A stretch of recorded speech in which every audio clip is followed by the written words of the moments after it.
Hello, I want to show you this picture that I took this morning leaving my neighborhood to go to the gym. Here's the picture that I took. Okay, see this right here? Okay, so let me explain. So a lot of you already know this, but if you're new here, I don't just see dead people. I mean, I do a ridiculous amount of coaching and really help people find the best versions of themselves, empowerment and all of that stuff. But how did I get there?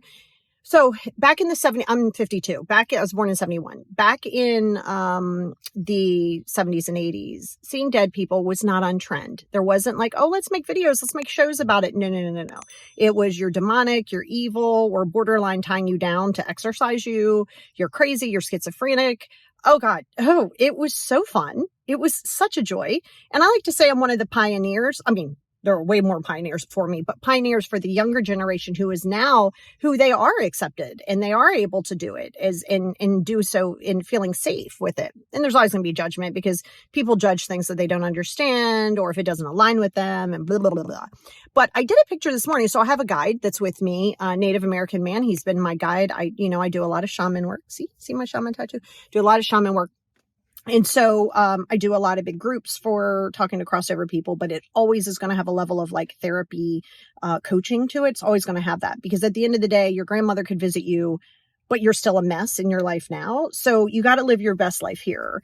And so I'm driving. I'm this morning, I'm barely awake. And my chief, my guide who's with me all the time is like, snap the picture. And I thought, okay, that's weird. Like, it's just me. And that's not fog. That is smoke from Canada. Like, we're still getting some of the smoke from Canada.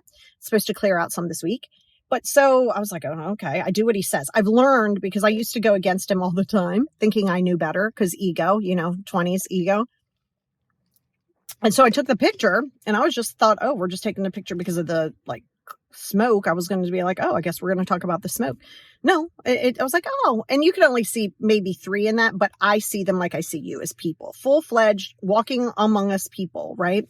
And they don't really care what goes on here. They're not upset. They're not carrying anger. Nobody's haunting you. No one's rolling over in their grave, which is why you got to not let people use dead people as a manipulation tool. What do you mean? You're not mourning correctly. Why would you go on a cruise? Because me not going on a cruise isn't bringing the person back. Like, people mourn differently, they respond differently. But what happened was all of the judgment, not just from that, but all of the trauma with my dad, all of the things, like, think about that, right?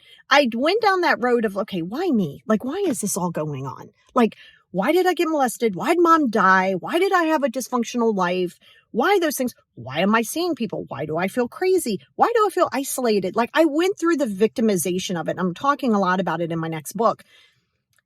And then, you get to the point where you just kind of go, wait, why am I so worried about what everybody else is thinking? Because it bottomed me out. Like, I didn't even know if I wanted to be here. Like, I wouldn't even be here talking to you, right? Because that's how bad it got.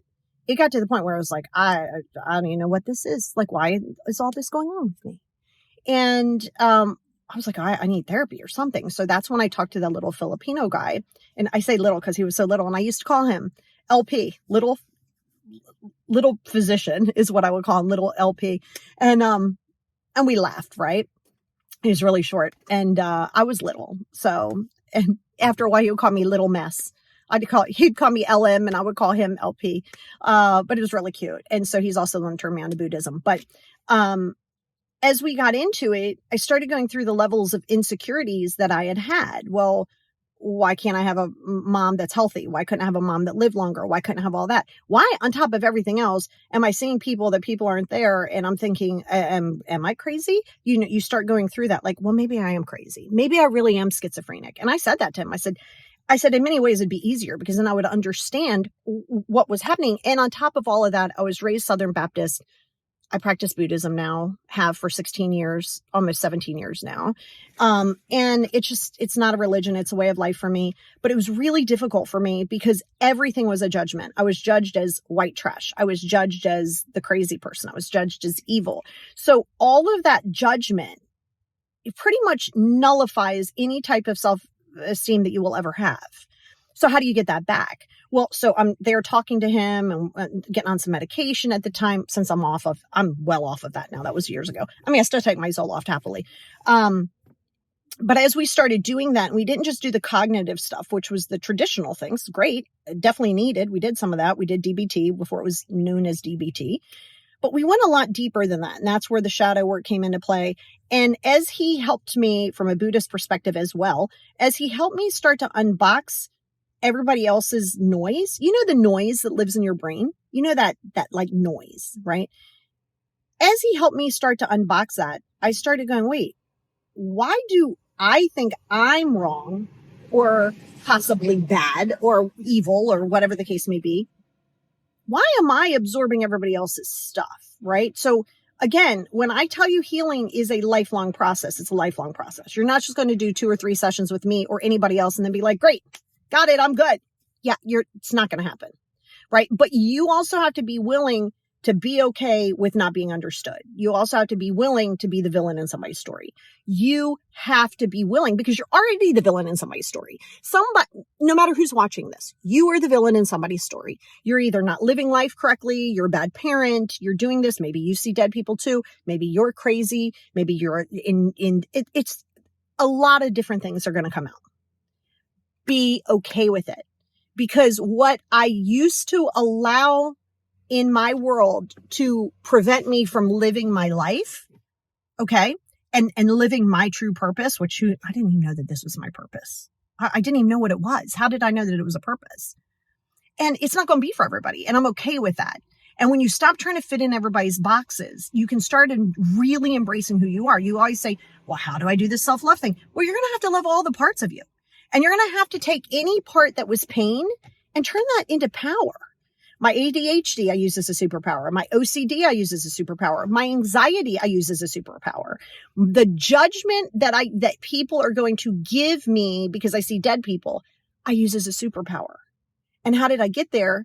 It wasn't because of them. It wasn't anything to do with them. It was putting on a different way of seeing things. It was putting on a new lens and going, wait, well, maybe I'm not crazy. And it's not about blaming other people. See, that's the other thing. You don't get to go, well, it's everybody else, not me. Well, okay, no, now we're going into your ego. And that's the biggest thing is you're going to reach a dangerously amazing level of yourself. When you start to realize the lens that they are judging you through is through their skewed lens. So if somebody doesn't understand, in my case, somebody doesn't understand radical acceptance, staying present, talking to dead people, not caring what other people think. If you don't understand it, you're going to judge it. You're going to say, oh, this person's this, or this person thinks they're this, or of course, because people are going to judge when they are uncomfortable with something that's going on inside of themselves. You're irritating some level of unhealed trauma in somebody else. It takes you a long time to get on the other side of that. I'm not gonna lie to you. It's not an easy process, but this is why the 5 journals were created. This is why I coined the 5 journals. Okay. Because I'm going to use my ADHD as a superpower. Well, if you dump everything into one journal, you're just taking all the chaos in one place and dumping it into another. So what you do is you lean into what people would consider your weakness, what you think your weakness is. Harness it and use it to your ability. It is fun though, because I have OCD that goes, oh, I want it to be this way. And ADHD goes, yeah, me too. Oh, but we could do this. Let's go shopping. Oh, let's do this. So sometimes I just have to let them run amok. And I go, okay, come here, you come here. Let's stay present. And that's why I did over 95,000 hours so far, still doing it more, on mindfulness, meditations, manifestation. There's a reason for it. And there's also a reason why I'm really good at my job. And I know I'm really good at my job. And the reason why is because I can now say that with certainty, because I'm not trying to be something that you want me to be. I'm going to be who I am. And then if I'm here for you, if that's something that you are seeking, if that's something that direct approach, that, hey, be who you are. I'm not going to let you blame other people. We're not going to blame other people. Nope, it's not going to happen. If you're ready for that, then I'm your person. But I'm going to be too much for some people. I'm going to be too direct for some people. And that's okay. And so are you. When you stop living for everybody else and you start living for yourself, you start to attract your vibe tribe. And this is the part of your life that you're going to have to be good with. And yes, I know somebody said, could you do a podcast on it? I will. It's going to be a lot of what we just talked about, but yeah. And I think that's the biggest thing is when you can start to fully embrace who you are, it's to understand that it's okay to be misunderstood.